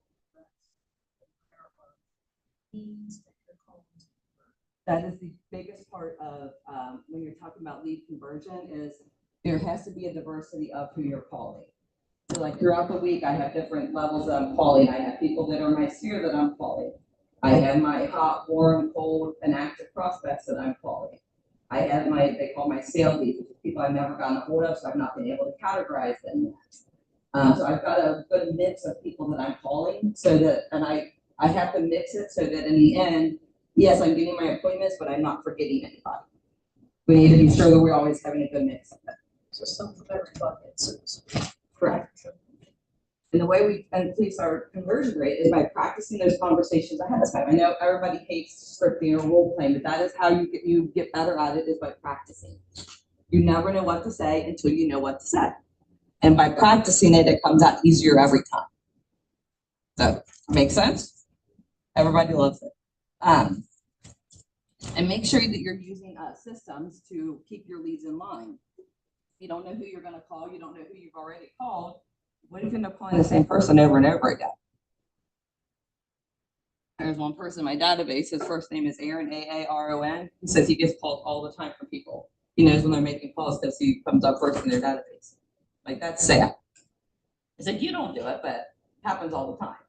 Like, yeah, that's sad. So be careful that you know who you're calling and you have a way of tracking when you called them last and that type of thing. So you're not calling the same people over and over again.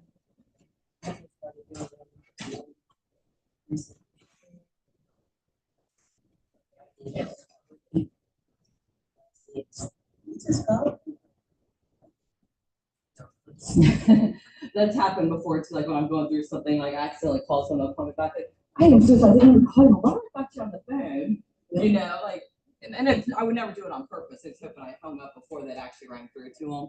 Because sometimes it's like, you don't realize, you gotta like change a phone number and it accidentally clicked the call. Like, at least in my system, I can do that, I'm like, oh, I hate that. Just be careful, like when you're doing it, make sure that you're not neglecting any part of your database. Because if you just focus on sphere leads, or you just focus on past clients, or you just focus on people from estate sales, if you're really just hyper focused on one thing, you're neglecting everything else. And lead conversion, nothing else has to be diversified. So please don't leave yet. 1 second. Can you do QR code real quick to do a review for me? Yeah, I'll forward it to them if you don't mind, because I gotta have to have 75 reviews to apply for the next step of this. So if you don't mind, I appreciate it. It's okay.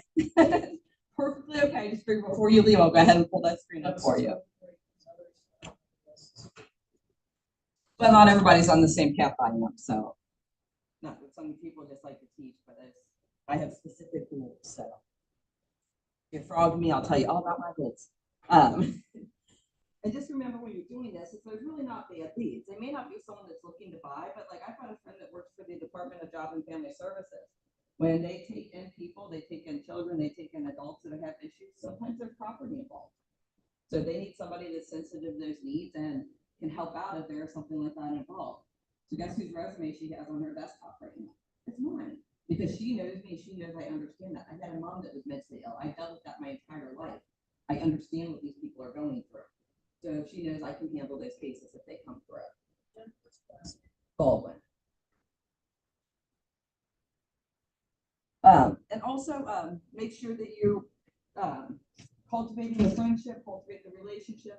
Don't always close for the appointment if you know it's not going to happen. If they're telling you they're not buying right now, make sure that you're not pushing for that appointment if that's not what is actually going to be the end of that conversation.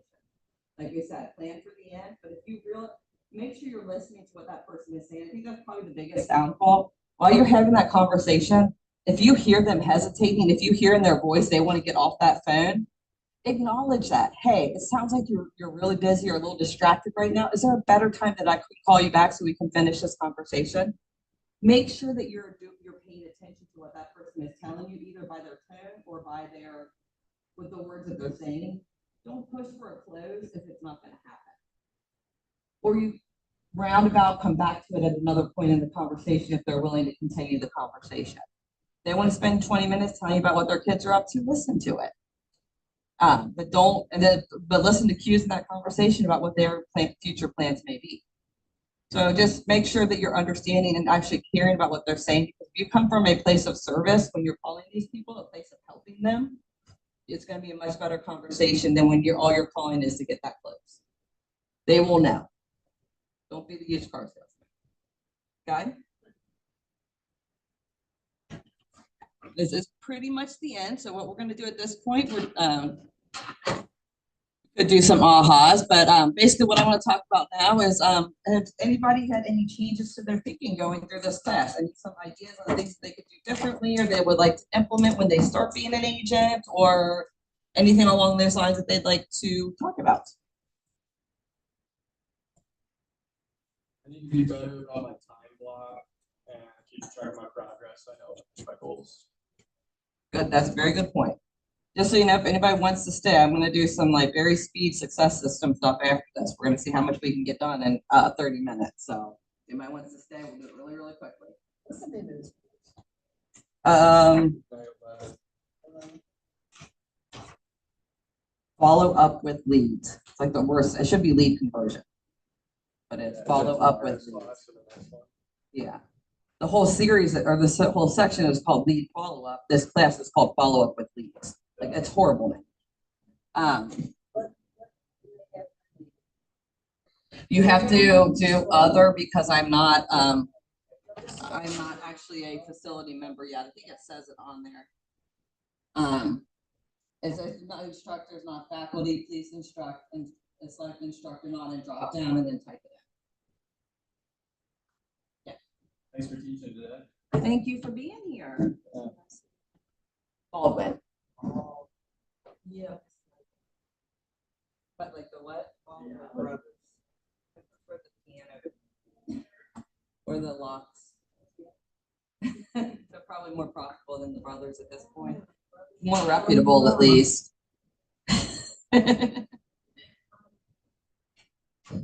The most famous person on my husband's side of the family was a rodeo clown, so. That's true. My husband graduated from School of Performing Arts in Town. He went to school with the Leachy brothers, or Lachey brothers, or Leachy when they lived in Cincinnati, became Lachey when they moved to Los Angeles. I met Nick and Drew a few times. They're their parents. They're actually fun people. And the Jessica Simpson concert. When I was pregnant with my first daughter, it will go. Nick Lachey touched my belly. That's the thing, because I just call it was a little short thing. Always fun that we famous people. Like I've never been like one that's like crazy about it, but it's fun. Yeah. Like it's like they're normal people. Yeah, it's weird to me, but it's fun. Yeah, we're gonna do just a real quick because the success system thing's supposed to be 2 hours. But I'm gonna do a very quick 5-5-20 is how I have it laid out. So 5 minutes of role play, 5 minutes to prepare a list, and 20 minutes of calls. So if you guys are up for it, if you want to grab a drink, we'll get started real quick. And I mean, I'm not allowed to like make appointments, but I'm allowed to call people like. Yeah, and that's what I said. For you that aren't agents, it would just be like having a good conversation about the fact that you're going to be an agent. And that they're open to a call when you are an agent, is more how I would look at it. Okay. So You know it's what I like, mean? hey, when I get licensed, just like. Can I put you on my list of people to Right. call to hopefully set an appointment at that time to talk more about real estate? Yeah. So just get that permission. Yeah. Okay. That's one of the things, I don't think this was covered as much in this class as like I thought it was gonna be, and I have to pretty much stick to that script because of, and other people have more leniency because they're not going for faculty, I have to pretty much stick right to that script, especially when Peter was in here, because he's actually evaluating me. But one of the big things that we have to do is make sure we're sticking to it, but I think when you're having a phone call, it's asking for permission to call them again, asking for permission to add them to your database, asking permission to put them on your mailing list. When you ask people, they're a lot happier to get the stuff than when you don't ask. Yeah, I think that's one thing that I want to definitely like do scripts on, like asking, just so that we're not stuttering in the end and then be like, okay. Yeah, and that can definitely be one of the harder parts is not being able to ask for that in the end because it can't be here. So I think in one part of your books there is the asking for the appointments. Oh, it's not. I think it's just in your book. Let me grab one of them. If anybody wants to try it, I can be I think you're calling me as like say I'm internet lead that was on a website and looking at properties. And you're going to try to set an appointment with me to meet with you to do a buyer's agreement at some point. So page 11.9 has some different ways to place that. To start off with the conversation, but move it into, or unless one, do you want to be the buyer first and then we can reverse roles? So you said that this is.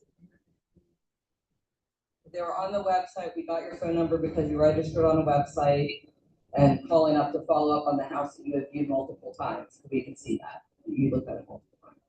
Do you want to be the buyer first? You be the buyer and I'll be the one calling.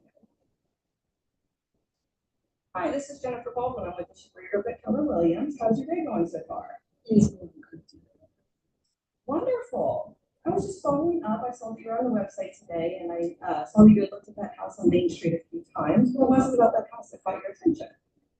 Location is perfect because you know,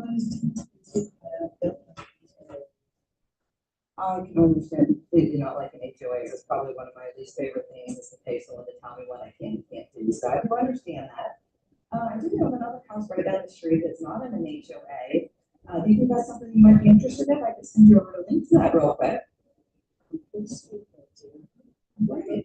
Check your email. I've got it in our email for you. And take a look at that real quick. I can wait while you do that. oh, it's so cute. Is it exactly what you're looking for, or maybe at least most of what you're looking for, about 80% or so? Sweet. It doesn't have to be hard. We have friends over. Why don't we do this? I know it may not have quite the yard you look, but sometimes when you go and look at it, you realize it's kind of small, but it may be a lot easier to take care of. You may enjoy having a little bit smaller yard that meets everything else. Kind of go by this 80% rule. If it has 80% of what you need and the other 20%, you may realize it's not as important once we're actually there. Would you like to take a look at it and see if it possibly could work for you? At least get into a house and kind of see it in person for I'm sorry, I just kind of stumbled there a little bit. And see it in person. Like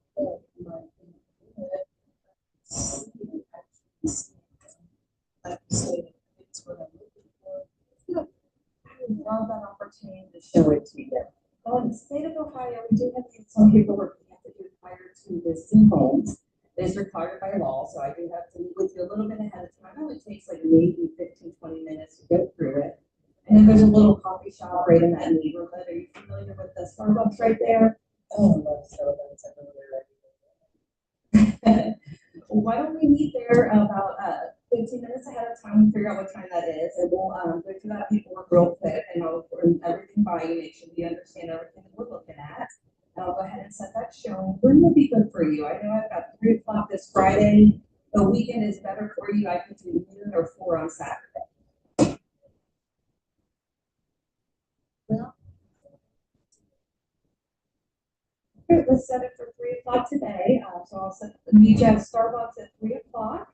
And then we'll go see the house. Probably I'll set it for 3:30 just to give us a little bit of extra time. Does that sound okay to you? that sounds great. Okay. Let me verify that this, I do have your correct contact information. I got the right email, since you got that email from you. And is this the best phone number to reach at? This is. Right. And is this your full name? I'm sorry, your name just left my head. Yes. It's, Prince Alcott, I am looking forward to meeting you. So I will see you at the Starbucks on Main Street at 3 o'clock today, and then we'll go over and see 42 on Main Street after that. great. I do have one question. Of course, ma'am. What I can help you with? You bring in paperwork and sign something. Sorry. Yeah. What can I ask? What kind of questions can I answer for you? Read it and sign paperwork. What is it? There's 2 different ways we can do this. There's one that you do have to sign. It's called an Ohio Consumer Guide. That's just going to tell you in the state of Ohio how agency works and how you can be represented. That's not a commitment of any kind. It's just something we have to tell you up front. The buyer agreement is something that is required by state law. It's been in place since August of last year. So there's 2 different ways we can do it. One is where you agree to work with me exclusively. And I understand sometimes that can be a little intimidating when we first meet, but I'll go through what's in there. And if you decide that working with me one-on-one is not something you're ready to commit to yet, we can either do that as short term, or we just do it for a week or so and we kind of see how that first week goes, and then we can extend it. Or we can look at doing one just for that one property and then decide at that point what our next step is. So I'll bring both agreements with me and you decide which one is better for you. Great, I'm excited. 3 o'clock? 3 o'clock, and I very much look forward to meeting you, Prince Aqua. You're welcome. That's exactly what I wanted to hear, because, you know, highly safely, they want to see the property, they want that. Then you're moving over to. Yeah. And that's one, I mean, it's one that I just do not compromise on. It has, I don't know this person, I've never met them. I'm not just gonna email them over the documents. So it's something I just won't do. I think that you actually have to. You can write the hand fill them out, yes. I think when people hand sign something, it commits them more than when they just look at it digitally. And it gives me a chance to actually walk through it and make sure, because I will highlight the commission, I will highlight the things, like I don't hide anything from them.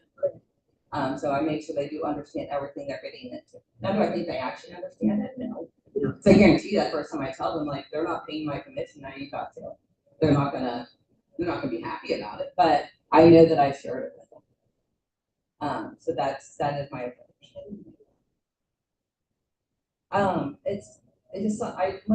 When I'm going through and I don't want to go into this too detailed because everybody's going to have a different approach to this, but when I'm doing a buyer's consultation, number one, like I just do it. Like it's not an option. Go through, so the first page talks about the length of the agreement, and it goes through, and I really emphasize these responsibilities. Don't skip over that part, like what I'm going to be doing for them. They need to understand all the steps of what you're doing for them and what they do. Yeah, and then the next part is what they need to do for you, which is contact you if they are gonna go see other properties and work with you exclusively and that kind of thing. And then we get the compensation. I hate that they broke it on the 2 pages, so I lay the 2 pages next to each other so that they can see that, because it starts from the bottom of one page and continues on to the next page. So I put it right there and say, and when we talk about compensation, so when a seller lists a property, they usually will list it and they will have a percentage that they're willing to pay to the listing agent. And then they can offer a buyer's agent compensation also. So in most cases, that is what happens, and they will offer a certain amount of compensation, but until we make an offer, we don't know what that is. So when we make an offer, we're gonna ask them to pay a certain percentage of compensation, which is normally 3%. That is what I charge all of my buyers is 3%. So when we start off, I'm gonna ask the sellers to pay that amount. However, if the sellers don't pay, I still have to make money on these transactions. I don't work for free. So if they do not pay, I still have to come up with that 3%. So if we do find a situation where the sellers are not going to pay, we need to find a way to make you pay that or have you pay that amount, or we need to look at other properties where the seller is willing to pay it. And this is where we disclose on here, this is what I get paid, and this is how I get paid it. But anytime it does come up, if there is an issue with the seller not paying it, we will have a discussion around that and see what your next step is going to be. So I've never had anybody refuse to sign.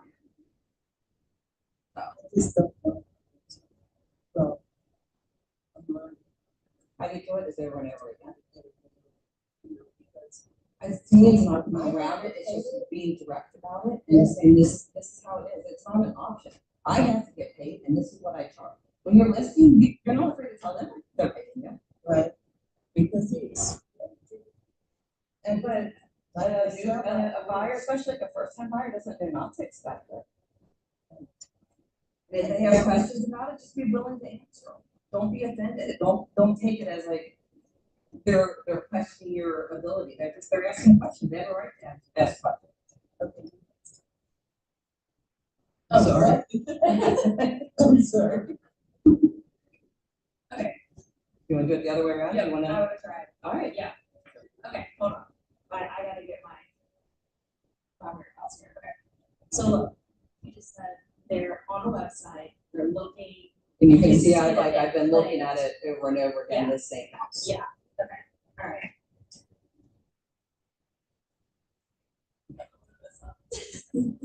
Okay. I know. I'm like, that just. Is it easier if you're not looking at me if I look for my dad? That was a problem, because I was thinking while we were talking, like, But to me, that was always awkward turning around, but. no, I stutter, but like, how do you, that's get back up? That's Okay. All right, hi Jennifer, I just saw that you clicked on that listing a few times today. I just wanted to see what are you interested in most about this property? What's going on? I just saw that it had 4 bedrooms and I'm getting ready to have another baby, so I really need a bigger house and I need that extra bedroom. We're getting a little crowded. Awesome, yeah, I can totally understand that.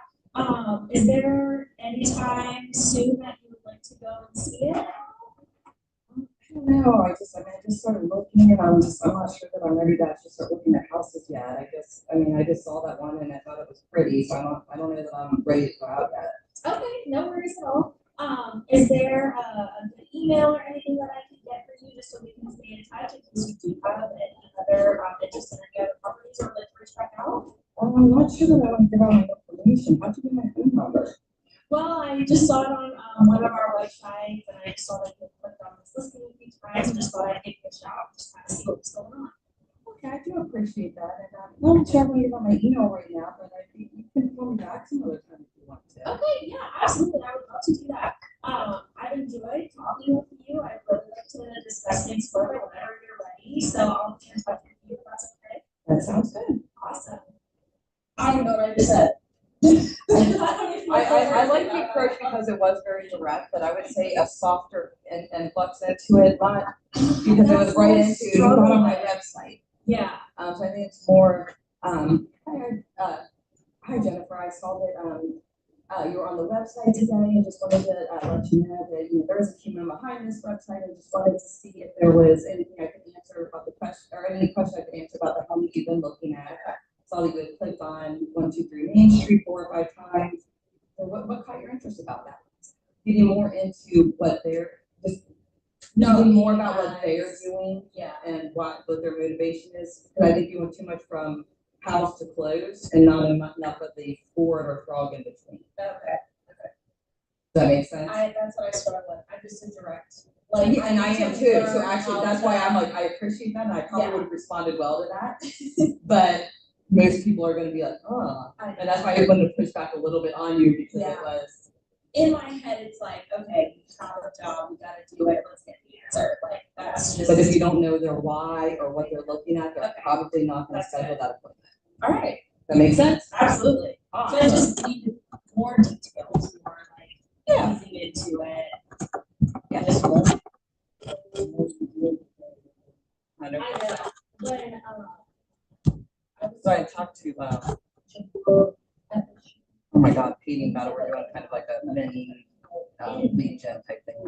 Yes, yeah, that's fine. I just want to be sure you knew and weren't You like, guys what are they able- doing? I'm just gonna turn off the Oh, Zoom, 100%, yeah. but Yes. also, Lindsay told me today that it's gonna be starting October 1st, so you should be good for your class. Okay. Okay, Cause they- yeah, let me just like mentally make sure that I think, and I'll I'll talk to text Peter you. too and make sure that he thinks, get his input on. Yeah. I'll text you this again later today to like get double confirmation, I wanna get double confirmation. Because they were trying, I think they were trying to have it start in September, but I think we kind of pushed it to start in October instead. Okay. Yeah. Yeah. So I But wanted to give you the that. hype of phone might be, I was just like, yeah, let me, but yeah, I will let you know, soon. It won't Yeah. be like weeks, like I. Okay. Yeah. Yeah, absolutely. Yeah, I wanna. That helped